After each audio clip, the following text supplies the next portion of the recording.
Bismillahirrahmanirrahim. Welcome to new session. This is me Dr. Khan Azim और आप देख रहे हैं केमिकल खान अजीम चैनल। तो आज हमारे पास टॉपिक है ट्रॉट इन्फेक्शन।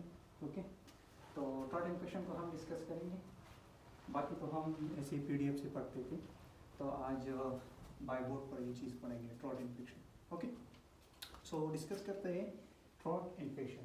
तो ट्रॉट इन्फेक्शन क्या चीज़ है? ये जो है हमारे साथ गला नहीं होता, गले का इन्फेक्शन है। ठीक है, गला सुर्ख होते हैं।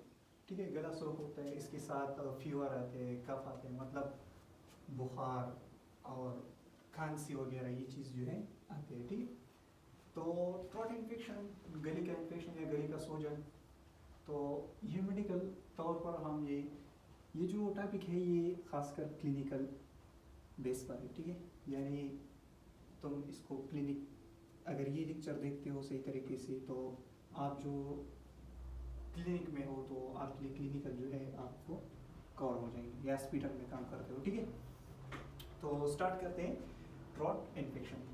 तो ट्रॉट इन्फेक्शन हमारे साथ जो है, इसको ट्रॉट इन्फेक्शन को हम क्या बोलते हैं, इज नोन एज पेरामाइटिस। ठीक है, इसका जो साइंटिफिक नेम है या मेडिकल नेम है मेडिकल नॉलेज में, तो इसको बोलते हैं पेरामाइटिस। ठीक है, कि इसकी एक होते हैं साइन सिम्टम्स। ठीक है, तो इसकी सिम्टम क्या है? ठीक है, तो सिम्टम जो है ये मतलब पेशेंट में हम क्या ढूंढ लेंगे। ठीक है, पेशेंट को क्या तकलीफ होगी, तो उसको बुखार होगा, फीवर होगी, कफ होगी, रेनी नोज होगी। ठीक है, और स्नीजिंग होगी। ये 4 साइन जो है ये किसकी है?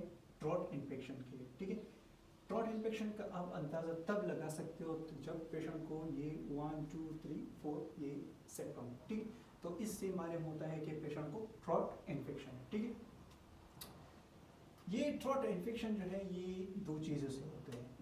एक तो है हमारे पास फर्स्ट ऑफ ऑल बैक्टीरिया और दूसरा होता है वायरस। तो ये हमारे इन्वायरमेंट पर डिपेंड करता है। ठीक है, कि इन्वायरमेंट कैसे है, हमारे माहौल कैसा है, आलूदा है या नहीं है, आलूदगी पर डिपेंड करते हैं। ठीक है, और बैक्टीरिया जो ये साइल में भी होता है ये बैक्टीरिया। ठीक है, तो ये जो बैक्टीरिया है ये कौन सी ग्रुप की है? तो ये बैक्टीरिया एक जरासीम होता है, जर्म्स है। ये बैक्टीरिया क्या है? ये बैक्टीरिया जर्म्स है।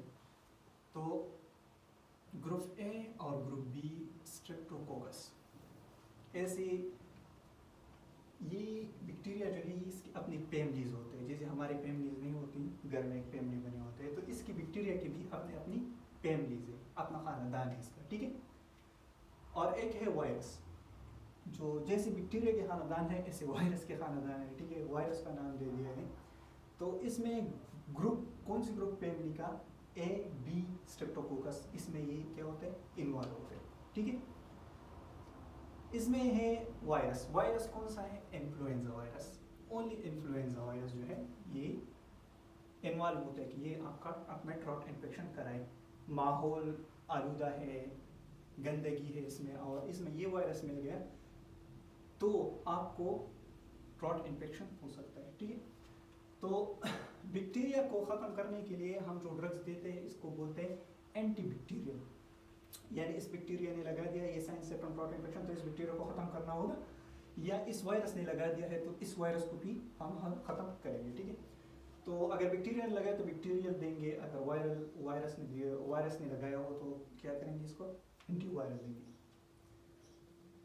तो इसके लिए बैक्टीरिया के लिए हम एंटीबैक्टीरियल देते हैं, और एंटीबैक्टीरियल हमारे साथ क्या है? एंटीबायोटिक। क्या है? एंटीबायोटिक।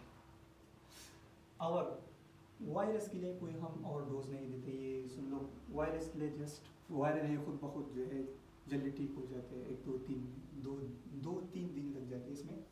और इसके लिए जस्ट पैरासीटामोल देते हैं या पेनाडाल CF भी आता है।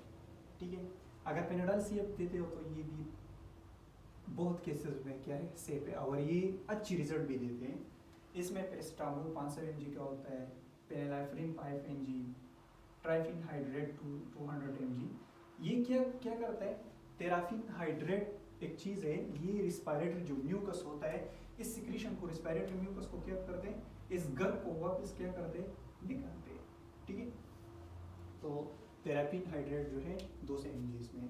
तो मेरा जो ये मानना है, अगर जब वायरल इन्फेक्शन होता है और किसी को ट्रीट करते हो तो इसको कहो कि जस्ट पैरासीटामोल, मतलब पेनाडाल सीएफ। और ये पेनाडाल सीएफ जो है एरेनिक वगैरह जो है ये सेफ नहीं है प्रेग्नेंट केस में, और ज़्यादातर पेनाडाल सीएफ जो होता है ये सेफ भी होता है प्रेग्नेंट केस में। तो आप प्रेग्नेंट वुमेन को भी पेनाडाल सीएफ दे सकते हो, ठीक। तो इसमें पेनानेफ्रिन, फिनाइलेफ्रिन, पैरासीटामोल, फिन हाइड्रेट होता है, ठीक है। इसके बाद जो है बैक्टीरिया के कॉन्सेप्ट, मतलब क्लिनिकल बेस पे हम अभी आते हैं, ठीक है, अपने सही टॉपिक पे आते हैं क्लिनिकल बेस पे। तो आप ये देख सकते हो क्लिनिकल बेस पे कि हमारे साथ जो है फर्स्ट डोज आप ये देख सकते हो एमॉक्सिसिलिन टेबलेट, ठीक है, ये एंटीबायोटिक है। लेवोफ्लॉक्सासिन, एजिथ्रोमाइसिन, ये एक्यूट स्टेज जो होता है, मतलब एक दिन से गला खराब है, दूसरा, तीसरा, यानी 6 डेज तक आप दे सकते हो, 6 दिन के लिए आप दे सकते हो। अगर आपके पास कोई पेशेंट आ जाए, ठीक है, मरीज़ आ जाए और मरीज़ का इन्फेक्शन 1 दिन से बढ़कर 2 दिन हो, या 6 दिन तक आप ये एंटीबायोटिक यूज़ कर सकते हो। कौन कौन सी? एमॉक्सिसिलिन यूज़ कर सकते हो, फिर लेवोफ्लॉक्सासिन और एजिथ्रोमाइसिन इस्तेमाल यूज़ कर सकते हो, ठीक है। इसके लिए क्लोरोनिक एसिड, ये एगमेंटिन के नाम से आता है, एमाक्लेव के नाम से भी आता है। कितनी mg? 625 mg, 625 mg जो है ये आते हैं। लेकिन ये एमॉक्सिसिलिन जस्ट आप देंगे क्लोरोनिक एसिड के बगैर तो फिर ये क्या करेगा? काम करेगा, लेकिन ये फिर मुफीद भी है, बहुत मुफीद है क्लोरोनिक एसिड, ठीक है। और ये एक और बताओ कि ये हमारे साथ जो है टॉन्सिलाइटिस जो होता है, टॉन्सिल्स, ये मैं एक और वीडियो बनाऊंगा टॉन्सिलाइटिस पे, तो इनके लिए क्या है? मुफीद है। लेवोफ्लॉक्सासिन है, ठीक है, ये भी क्या है हमारे साथ काम करते हैं, एजिथ्रोमाइसिन भी काम करते हैं। फ्लोरोक्विनिन ग्रुप से ये ताल्लुक रखता है, और ये जो है एजिथ्रोमाइड ग्रुप से जो है ये क्या करता है? ताल्लुक रखता है, ठीक है। क्रॉनिक स्टेज, ये जो है माइक्रोलाइट, सॉरी मैंने बोला तो माइक्रोलाइट, ये क्या है? माइक्रोलाइट ग्रुप से जो है ये क्या करते हैं? फैमिली से ये ताल्लुक रखते हैं। इसके बाद जो है क्रॉनिक स्टेज, तो क्रॉनिक स्टेज में क्या है? यानी अगर 6 दिन से बढ़ गया, फीवर भी बढ़ गया और गले का इन्फेक्शन, रनी नोज भी आ रही है, तो इसके लिए आप क्रॉनिक स्टेज में डॉक्सीसाइक्लिन दे सकते हो। कितने mg? 200 mg, ठीक है। Azithromycin 500 mg। यहाँ पर आप एक्यूट में जो है यानी 6 दिन से 7 दिन से कम है तो आप 250 mg यूज़ कर सकते हो।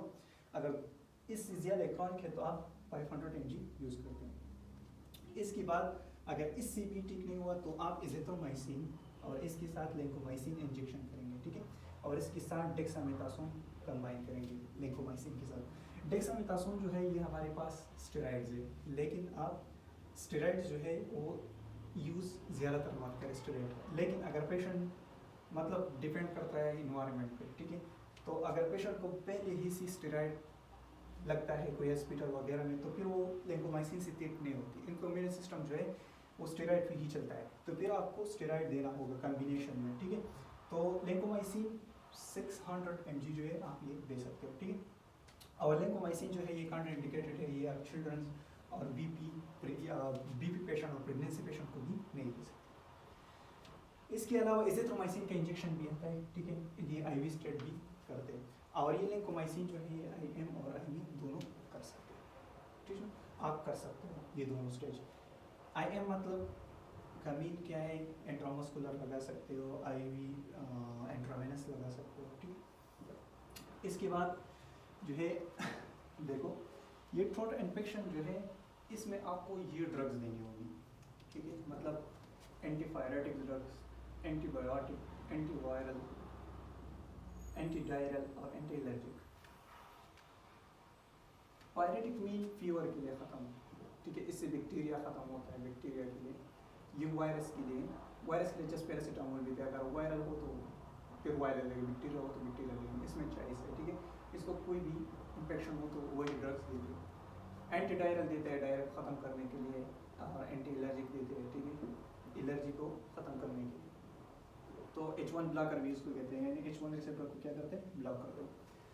तो हमारे साथ एंटीपायरेटिक, एंटीबायोटिक, एंटीवायरल और ये हो गए तो इसके बाद है हमारे पास सेफ ड्रग्स। क्या चीज़ है? Safe drugs. तो सेफ ड्रग्स का मतलब क्या है? सेफ ड्रग्स का मतलब ये है कि ये प्रेग्नेंट वुमेन को आप दे सकते हो, ठीक है, प्रेगनेंसी जो होते हैं वो दे सकते हो। लेकिन प्रेगनेंसी में स्टेजेस होते हैं, ट्राइमेस्टर्स होते हैं, 1, 2 and 3 ट्राइमेस्टर, ठीक है। तो आप ट्राइमेस्टर पर डिपेंड है इस ड्रग्स का, लेकिन ये आप पहले भी ट्राइमेस्टर में दे सकते हो। लेकिन ध्यान में रहे ये बात आपकी कि ट्राइमेस्टर का ख्याल करना चाहिए हर ड्रग्स में कि इस ट्राइमेस्टर में दे सकती है, यानी फर्स्ट में, सेकंड में, थर्ड में, ठीक है। तो आपको ये अंदाज़ा लगाना चाहिए। एजिथ्रोमाइसिन जो है ये ज़्यादातर थर्ड ट्राइमेस्टर और ज़्यादातर लोग सेकंड में देते हैं, सेकंड ट्राइमेस्टर में भी देते हैं, ठीक है। लेकिन फर्स्ट ट्राइमेस्टर में इतना ज़्यादा नहीं देती क्योंकि ये थोड़ा सा इफेक्टिव होते हैं, लेकिन आप यूज़ कर सकते हो, ठीक है। ये हमारे पास है लेप्टोमाइड, ये हमारे पास इमोडियम के नाम से आता है, ठीक है।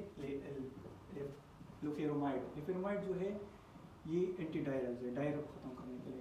फिर है डाइमिनिहाइड्रेनेट्स, ये भी यूज़ कर सकते हो। मेटाइल डोपा, ये बीपी की कंडीशन के लिए यूज़ होता है। सिप्रेक्सोन, सिपिक्साइम, लोरेटाइडिन, ठीक है। और लोरेटाइडिन, ये सिपिक्साइम भी क्या है? एंटीबायोटिक है, ये भी सेफ है, ये भी एंटीबायोटिक है। और मिथाइल डोपा जो है ये सेफ है बीपी पेशेंट में, ठीक है। यानी बीपी का पेशेंट, इसका बीपी क्या होता है? हाई हो जाती है, तो इसके लिए मिथाइल डोपा का टेबलेट भी यूज़ होते हैं। लोरेटाइडिन भी आप क्या कर सकते हो? यूज़ कर सकते हो। इसके बाद हमारे पास आते हैं डाइल्यूट इंजेक्शंस। जब आप आईवी इंजेक्शन करते हो तो उसके लिए डाइल्यूशन क्या है? तो मेन चीज़ जो है नॉर्मल सलाइन से, डिस्टल वाटर से, इस चीज़ से आप क्या करते हैं? इस चीज़ को डाइल्यूट कर सकते हो, ठीक। इसके लिए सिट्राइजिन, एलर्जिक ल्यूसिट्राइजिन सेकंड स्टेज, लोरेटाइडिन, पेक्सोफेनाइडिन, ये क्या कर सकते हो? ये एलर्जी वाले ड्रग्स आप दे सकते हो, ठीक है। और इसके बाद लैब टेस्ट जो है इसके लिए रिक्वायर्ड नहीं है, no lab test. Lab test इसके लिए क्या है? रिक्वायर्ड नहीं है। नेक्स्ट वीडियो में हम निमोनिया पढ़ेंगे, ब्रोंकाइटिस पढ़ेंगे, ठीक है। इसके अलावा निमोथोरेक्स पढ़ेंगे, टेंशन निमोथोरेक्स पढ़ेंगे, हेमोथोरेक्स पढ़ेंगे, ठीक है। तो ये मैं अगले वीडियो में ऐसे ही डिटेल के साथ एक वीडियो बनाऊंगा, आप लोगों के साथ शेयर करूंगा, ठीक है। लेकिन इससे पहले जो है चैनल को सब्सक्राइब करें और लाइक करना मत भूलिए, ठीक है। सो मिलते हैं नेक्स्ट सेशन में। अल्लाह हाफिज़।